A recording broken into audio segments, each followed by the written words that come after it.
ഇന്ന് ദിശയുടെ ക്ലാസ്സിൻ്റെ ഭാഗമായി നമുക്ക് പഠിക്കാനുള്ളത് പേഴ്സൻറ്റേജുമായിട്ട് ബന്ധപ്പെട്ട ചില കണക്കുകളാണ്. അതിൻ്റെ രണ്ടാം ഭാഗമാണ് ഇന്നെടുക്കുന്നത്. പല ടൈപ്പിലുള്ള കണക്കുകളാണ് നമ്മളിന്ന് പഠിക്കുന്നത്. അതിലൊന്നാമത്തെ ടൈപ്പാണ് നമ്മൾ ആദ്യമായിട്ട് പരിചയപ്പെടുന്നത്. അതിൻ്റെ രണ്ട് ഉദാഹരണങ്ങൾ നോക്കിയ ശേഷം രണ്ട് ചോദ്യങ്ങൾക്ക് ഉത്തരം നമ്മൾ കണ്ടുപിടിക്കേണ്ടതായിട്ടുണ്ട്. ഒന്നാമത്തെ ചോദ്യം, ഒരു സംഖ്യയുടെ 15% 60. അങ്ങനെയെങ്കിൽ ആ സംഖ്യയുടെ 4% എത്രയാണ്? 15% of a number is 60. Find its 4%. ഇവിടെ സംഖ്യ ഏതാണെന്ന് നമുക്കറിയില്ല. എന്നാൽ ആ സംഖ്യയുടെ 15% 60 സംഖ്യയുടെ 15% 60 60നെ 15 കൊണ്ട് ഡിവൈഡ് ചെയ്താൽ, ഹരിച്ചാൽ നമുക്ക് സംഖ്യയുടെ 1% എത്രയാണെന്ന് കിട്ടും. അതായത് 60നെ 15 ഭാഗങ്ങളാക്കിയാൽ അതിലൊരു ഭാഗമാണ് സംഖ്യയുടെ 1%. ഇവിടെ 60നെ 15 കൊണ്ട് ഹരിക്കുമ്പോൾ നമുക്ക് കിട്ടുന്ന സംഖ്യ 4 അതായത് നമുക്കറിയാത്ത സംഖ്യയുടെ 1% എന്ന് പറയുന്നത് 4.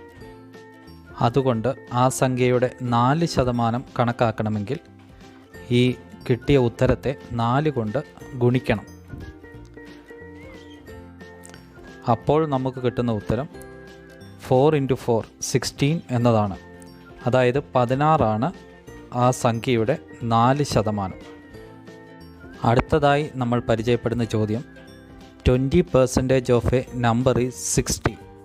Find its 80%. അതായത് ഒരു സംഖ്യയുടെ 20% 60 എങ്കിൽ ആ സംഖ്യയുടെ 80% എത്രയാണ്? നമ്മൾ നേരത്തെ കണ്ട ചോദ്യത്തിലേതുപോലെ തന്നെ ഇവിടെയും നമുക്ക് സംഖ്യയുടെ 1% എത്രയാണെന്ന് കണ്ടുപിടിക്കാൻ സാധിക്കും. അതായത് 60നെ 20 കൊണ്ട് ഹരിച്ചാൽ നമുക്ക് സംഖ്യയുടെ 1% കിട്ടും. അതിനെ വീണ്ടും അങ്ങനെ കിട്ടുന്ന ഉത്തരത്തെ വീണ്ടും 80 കൊണ്ട് ഗുണിച്ചാൽ നമുക്ക് സംഖ്യയുടെ 80% കണ്ടുപിടിക്കാം. ഇത് ആദ്യത്തെ ചോദ്യത്തിലെ മാതൃക പോണക്ക് ചെയ്യാവുന്നതാണ്. എന്നാൽ നമ്മളിവിടെ പരിചയപ്പെടുന്നത് മറ്റൊരു എളുപ്പ രീതിയാണ്. അതായത് ഒരു സംഖ്യയുടെ 20% 60 നമുക്കറിയാം. നമുക്ക് കണ്ടുപിടിക്കേണ്ടത് ആ സംഖ്യയുടെ 80%. 20ൻ്റെ എത്ര മടങ്ങാണ് 80% എന്ന് കണ്ടുപിടിക്കുക. അതായത് 20നെ 4 കൊണ്ട് ഗുണിക്കുമ്പോഴാണ് 80 കിട്ടുന്നത്. അതായത് 20%ൻ്റെ 4 മടങ്ങാണ് 80%. അതുകൊണ്ട് തന്നെ ഒരു സംഖ്യയുടെ 20% 60 ആയാൽ അതിൻ്റെ 4 മടങ്ങായ 80% 60നെ 4 കൊണ്ട് ഗുണിക്കുന്നതിന് തുല്യമായിരിക്കും.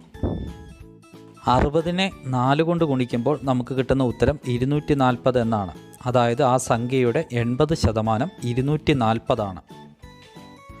ഈ രണ്ട് ഉദാഹരണങ്ങളും പരിശോധിച്ച ശേഷം ഇനിയുള്ള രണ്ട് ചോദ്യങ്ങൾക്ക് ഉത്തരം കണ്ടെത്താൻ ശ്രമിക്കാം.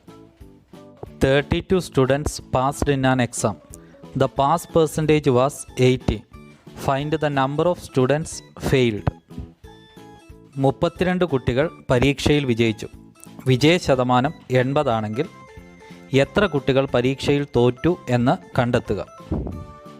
ഇവിടെ ആകെ കുട്ടികളുടെ 80% വിജയിച്ചിരിക്കുന്നത്. മൊത്തത്തിലുള്ള കുട്ടികളുടെ 80% എന്ന് പറയുന്നത് 32. വിജയശതമാനം 80 ആണെങ്കിൽ തോൽവിയുടെ ശതമാനം എന്ന് പറയുന്നത് 100ൽ നിന്ന് 80 കുറയ്ക്കുമ്പോൾ കിട്ടുന്ന 20%. ഇവിടെ വിജയിച്ച ശതമാനം 80ഉം തോറ്റ ശതമാനം 20ഉമാണ്. 80%ൻ്റെ 4/1 20%. അതായത് 80നെ 4 കൊണ്ട് ഹരിക്കുമ്പോഴാണ് 20 കിട്ടുന്നത്. അതുകൊണ്ട് സംഖ്യയുടെ 80% 32 ആണെങ്കിൽ അതിൻ്റെ 20% കണ്ടെത്താൻ 32നെ 4 കൊണ്ട് ഹരിച്ചാൽ മതിയാകും. അപ്പോൾ കിട്ടുന്ന ഉത്തരം 8 എന്നാണ്. അതായത് തോറ്റ കുട്ടികളുടെ എണ്ണം 8. അടുത്ത ചോദ്യം പരിചയപ്പെടാം. 40% of a number is 240. Find its 60%. ഒരു സംഖ്യയുടെ 40% എന്ന് പറയുന്നത് 240. അങ്ങനെയെങ്കിൽ അതിൻ്റെ 60% എത്രയാണെന്ന് കണ്ടെത്തുക. സംഖ്യയുടെ 40% തന്നിട്ടുണ്ട്. അതായത് 240. നമുക്ക് കണ്ടുപിടിക്കേണ്ടത് 60%. 40ൻ്റെ എത്ര മടങ്ങാണ് 60 എന്ന് പറയുന്നത്? 40ൻ്റെ 2/3 മടങ്ങാണ് 60.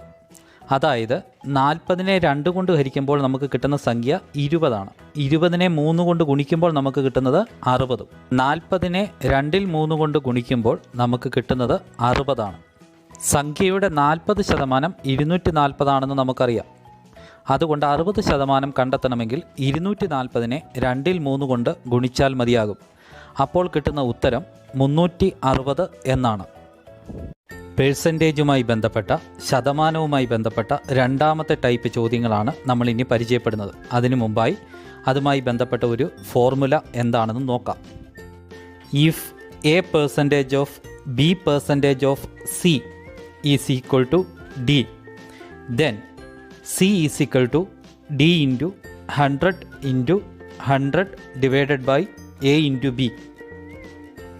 Second one is if A percentage of B is equal to C percentage of D, then A into B is equal to C into D. ഈ രണ്ട് ഫോർമുല ഉപയോഗിച്ചാണ് ഇനിയുള്ള കണക്കുകൾ നമ്മൾ ചെയ്യുന്നത്. ആദ്യമായി ഈ ഫോർമുലയുമായി ബന്ധപ്പെട്ട 2 ഉദാഹരണങ്ങൾ കണ്ടതിന് ശേഷം വരുന്ന 2 ചോദ്യങ്ങൾക്ക് ഉത്തരം കണ്ടെത്തേണ്ടതായിട്ടുണ്ട്.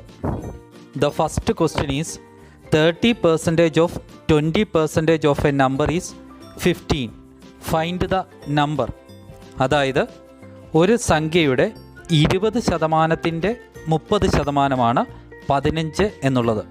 അങ്ങനെയെങ്കിൽ ആ സംഖ്യ ഏതാണെന്ന് കണ്ടെത്തുക. ഈ ചോദ്യത്തിന് ഒന്നാമത്തെ ഫോർമുല അനുസരിച്ചുള്ള ഉത്തരമാണ് കണ്ടെത്തേണ്ടത്. ഇതിനെ ഫോർമുലയുമായി ഒന്ന് താരതമ്യപ്പെടുത്തി നോക്കാം. ഇവിടെ സി എന്നത് നമ്പർ, കണ്ടുപിടിക്കേണ്ട സംഖ്യയെ സൂചിപ്പിക്കുന്നു.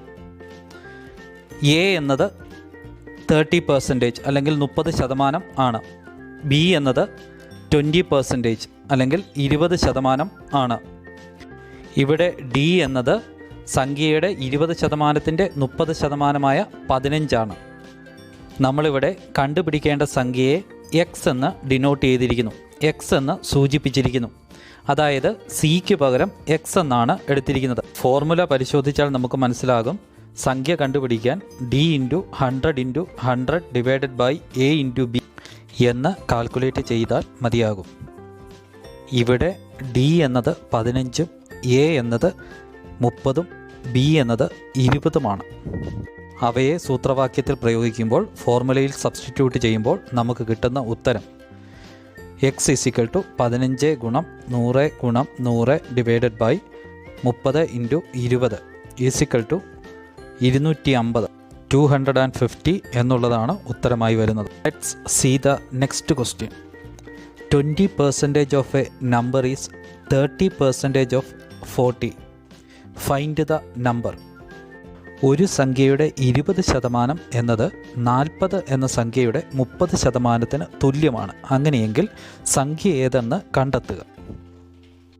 ഈ ചോദ്യത്തിന് ഉത്തരം രണ്ടാമത്തെ ഫോർമുല ഉപയോഗിച്ചാണ് കണ്ടെത്തേണ്ടത്. ആ ഫോർമുലയുമായി ചോദ്യം നമുക്കൊന്ന് താരതമ്യപ്പെടുത്തി നോക്കാം. ഇവിടെ ബി എന്നത് കണ്ടെത്തേണ്ട സംഖ്യയാണ്. എ എന്നത് 20%, സി എന്നത് 30%, ഡി എന്നത് 40 ഫോർമുലയുമായി താരതമ്യം ചെയ്യുമ്പോൾ നമുക്ക് മനസ്സിലാകും. നമുക്ക് കണ്ടുപിടിക്കേണ്ട സംഖ്യയെ എക്സ് എന്ന് സങ്കല്പിക്കാം. അതായത് ബിക്ക് പകരം ഇവിടെ എക്സ് എന്ന അക്ഷരമാണ് ഉപയോഗിച്ചിരിക്കുന്നത്. ഈ സംഖ്യകൾ A into B equal to C into D എന്ന ഫോർമുലയിൽ സബ്സ്റ്റിറ്റ്യൂട്ട് ചെയ്യുമ്പോൾ നമുക്ക് ലഭിക്കുന്നത് 20 ഗുണം എക്സ് ഈക്വൽ ടു 30 ഇൻറ്റു 40 എന്നുള്ളതാണ്.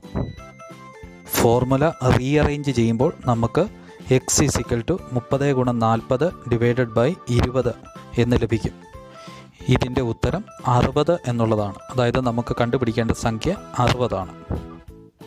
ഈ 2 ഉദാഹരണങ്ങളും പരിചയപ്പെട്ട ശേഷം ഇനി നമുക്ക് 2 ചോദ്യങ്ങൾക്ക് ഉത്തരം കണ്ടെത്താൻ ശ്രമിക്കാം. ഒന്നാമത്തെ ചോദ്യം, 40% of 20% of a number is 50. Find the number. അതായത് ഒരു സംഖ്യയുടെ 20%ൻ്റെ 40%ആണ് 50. അങ്ങനെയെങ്കിൽ ആ സംഖ്യ ഏത്? ഇത് ഒന്നാമത്തെ ഫോർമുലയുമായി ബന്ധപ്പെട്ട ഒരു ചോദ്യമാണ്. ഇവിടെ എ എന്നത് 40ഉം ബി എന്നത് 20ഉം ഡി എന്നത് 50ഉമാണ്. കണ്ടുപിടിക്കേണ്ട സംഖ്യയെ നമ്മൾ എക്സ് ആയി സങ്കല്പിക്കുന്നു. ഈ സംഖ്യകൾ ഫോർമുലയിൽ സബ്സ്റ്റിറ്റ്യൂട്ട് ചെയ്യുമ്പോൾ നമുക്ക് ലഭിക്കുന്നത് x = 50 × 100 × 100 ഡിവൈഡഡ് ബൈ 40 × 20 എന്നുള്ളതാണ്. ഇതിനെ ലഘൂകരിക്കുമ്പോൾ നമുക്ക് 5000 ഡിവൈഡഡ് ബൈ 8 എന്നുള്ളത് കിട്ടും. അതിനുള്ള ഉത്തരം 625 625 എന്നാണ് വരുന്നത്. അടുത്ത ചോദ്യം, 30% of a number is 25% of 60. Find the number. ഒരു സംഖ്യയുടെ 30% 60 എന്ന സംഖ്യയുടെ 25% തുല്യമാണ്. അങ്ങനെയെങ്കിൽ ആ സംഖ്യ ഏത്? ഇവിടെ എ എന്നത് 30ഉം സി എന്നത് 25ഉം ഡി എന്നത് 60ഉമാണ്. കണ്ടുപിടിക്കേണ്ട സംഖ്യയെ നമ്മൾ എക്സ് എന്നാണ് സൂചിപ്പിച്ചിരിക്കുന്നത്. ഈ സംഖ്യകൾ നമ്മൾ രണ്ടാമത്തെ ഫോർമുലയിൽ സബ്സ്റ്റിറ്റ്യൂട്ട് ചെയ്യുമ്പോൾ ലഭിക്കുന്നത് 30 × x = 25 × 60 എന്നുള്ളതാണ്. ഇത് റീഅറേഞ്ച് ചെയ്യുമ്പോൾ x = 25 × 60 ഡിവൈഡഡ് ബൈ 30 എന്ന് കിട്ടും. ഇതിനെ സിംപ്ലിഫൈ ചെയ്യുമ്പോൾ നമുക്ക് ലഭിക്കുന്ന ഉത്തരം 50 എന്നുള്ളതാണ്. നമുക്ക് കണ്ടുപിടിക്കേണ്ട സംഖ്യ 50 ആണ്. പേഴ്സൻറ്റേജുമായി ബന്ധപ്പെട്ട അടുത്ത ടൈപ്പ് ചോദ്യങ്ങൾ നമുക്ക് പരിചയപ്പെടാം. അവയിൽ ഉപയോഗിക്കുന്ന 2 ഫോർമുലകളാണ് ഇവിടെ കാണിച്ചിരിക്കുന്നത്. If the price of a commodity decreases by p%, then the increase in consumption so that the expenditure remains same, which is p × 100 divided by 100 minus p. അതായത് ഒരു വസ്തുവിൻ്റെ വില p% കുറയുമ്പോൾ നേരത്തെ ഉണ്ടായിരുന്ന ചിലവ് കുറയ്ക്കാതെ തന്നെ അതേപടി നിലനിർത്തി എത്ര ശതമാനം ആ വസ്തു കൂടുതലായി വാങ്ങിച്ചുപയോഗിക്കാൻ സാധിക്കും? അത് കണ്ടുപിടിക്കുന്നതിനുള്ള ഫോർമുലയാണ് p × 100 divided by 100 minus p എന്നുള്ളത്. അടുത്ത formula, if the price of a commodity increases by p%, then the reduction in consumption so that the expenditure remains same, which is p × 100 divided by 100 plus p. ഒരു വസ്തുവിൻ്റെ വില p% കൂടുമ്പോൾ ചിലവ് കൂട്ടാതെ തന്നെ ആ വസ്തു ഉപയോഗിക്കണമെങ്കിൽ ആ വസ്തുവിൻ്റെ ഉപയോഗം എത്ര ശതമാനമായി കുറയ്ക്കണം? അതിനുപയോഗിക്കുന്ന ഫോർമുലയാണ് p × 100 divided by 100 plus p. ഈ ഫോർമുലകളുമായി ബന്ധപ്പെട്ട ചില ഉദാഹരണങ്ങൾ നമുക്ക് പരിചയപ്പെടാം. ഒന്നാമത്തെ ചോദ്യം, if the price of sugar rises from ₹6 per kilogram to ₹7.50 per kilogram, a person to have no increase in his expenditure on sugar will have to reduce his consumption of sugar by. പഞ്ചസാരയുടെ വില 6 രൂപയിൽ നിന്ന് 7 രൂപ 50 പൈസയായി കൂടിയാൽ ഒരാൾക്ക് തൻ്റെ ചിലവ് കൂടാതിരിക്കാൻ പഞ്ചസാരയുടെ ഉപയോഗം എത്ര ശതമാനമായി കുറയ്ക്കേണ്ടി വരും? ഇവിടെ നമ്മൾ ഉപയോഗിക്കുന്നത് ഒന്നാമത്തെ ഫോർമുലയാണ്. പഞ്ചസാരയുടെ വില എത്ര ശതമാനമാണ് കൂടിയിരിക്കുന്നതെന്ന് ചോദ്യത്തിൽ തന്നിട്ടില്ല. അതുകൊണ്ട് അത് കണ്ടുപിടിക്കണം. 6 രൂപ വിലയുണ്ടായിരുന്ന പഞ്ചസാര 7 രൂപ 50 പൈസയായി കൂടിയപ്പോൾ വിലയിലുണ്ടായ വർധനവ് 1 രൂപ 50 പൈസയാണ്. അതുകൊണ്ട് വിലയിലുണ്ടായ ശതമാന വർധനവ് കണ്ടുപിടിക്കുന്നതിന് 1.5 ഡിവൈഡഡ് ബൈ 6 × 100 എത്രയാണെന്ന് കണക്കാക്കിയാൽ മതിയാകും. അതനുസരിച്ച് പഞ്ചസാരയുടെ വിലയിലുണ്ടായ വർധനവ് 25%. ഒന്നാമത്തെ ഫോർമുലയുമായി താരതമ്യം ചെയ്യുമ്പോൾ മനസ്സിലാകും p എന്നുള്ളത് 25 ആണ്. അപ്പോൾ റിഡക്ഷൻ ഇൻ കൺസംഷൻ, അതായത് പഞ്ചസാരയുടെ ഉപയോഗത്തിലുണ്ടാകേണ്ട കുറവ് കണ്ടുപിടിക്കേണ്ടത് 25 × 100 ഡിവൈഡഡ് ബൈ 100 പ്ലസ് 25. ഇത് കാൽക്കുലേറ്റ് ചെയ്യുമ്പോൾ കിട്ടുന്ന ഉത്തരം 20% എന്നാണ്. അതുകൊണ്ട് പഞ്ചസാരയുടെ ഉപയോഗത്തിൽ 20% കുറവുണ്ടായെങ്കിൽ മാത്രമേ ചിലവ് കൂടാതിരിക്കുകയുള്ളൂ. അടുത്ത ചോദ്യം, if the duty on an article is reduced by 20% of its present rate, by how much % must its consumption increase in order that the revenue remains unaltered? അതായത് ഒരു വസ്തുവിൻ്റെ വിലയിൽ 20% കുറവുണ്ടായാൽ നേരത്തെ ഉണ്ടായിരുന്ന ചിലവ് കുറയ്ക്കാതെ തന്നെ ആ വസ്തു എത്ര % കൂടുതലായി ഉപയോഗിക്കാൻ സാധിക്കും? ഇവിടെ രണ്ടാമത്തെ ഫോർമുലയാണ് ഉപയോഗപ്പെടുത്തിയിരിക്കുന്നത്. വസ്തുവിൻ്റെ വില 20% കുറഞ്ഞത്. അതുകൊണ്ട് അതിൻ്റെ ഉപഭോഗത്തിലുള്ള വർധനവ് കണ്ടുപിടിക്കണമെങ്കിൽ നമുക്ക് രണ്ടാമത്തെ ഫോർമുല ഉപയോഗപ്പെടുത്തണം. ആ ഫോർമുലയിൽ P = 20 എന്ന് സബ്സ്റ്റിറ്റ്യൂട്ട് ചെയ്യുമ്പോൾ നമുക്ക് ലഭിക്കുന്നത് 20 × 100 / 100 - 20 എന്നുള്ളതാണ്. ഇത് ക്രിയ ചെയ്തു വരുമ്പോൾ ലഭിക്കുന്ന ഉത്തരം 25% എന്നുള്ളതാണ്. അടുത്ത ചോദ്യം, the price of onions increases by 25%. By what percent should a housewife reduces the consumption so that the expenditure on onions can be same as before? ഉള്ളിയുടെ വില 25% കൂടിയാൽ ചിലവ് കൂടാതിരിക്കാൻ ഒരു വീട്ടമ്മ അതിൻ്റെ ഉപയോഗം എത്ര ശതമാനമായി കുറയ്ക്കണം? ഇവിടെ ഒന്നാമത്തെ ഫോർമുലയാണ് ഉപയോഗപ്പെടുത്തുന്നത്. വിലയിലുണ്ടായ വർധനവ് 25%. ഫോർമുലയിൽ Pക്ക് പകരം 25 എന്ന് സബ്സ്റ്റിറ്റ്യൂട്ട് ചെയ്യണം. അപ്പോൾ ലഭിക്കുന്ന ഉത്തരം 25 × 100 / 100 + 25 എന്നുള്ളതാണ്. ഇത് ക്രിയ ചെയ്തു വരുമ്പോൾ ലഭിക്കുന്ന ഉത്തരം 20% എന്നുള്ളതാണ്. ഉള്ളിയുടെ ഉപയോഗം 20% കുറയ്ക്കണം.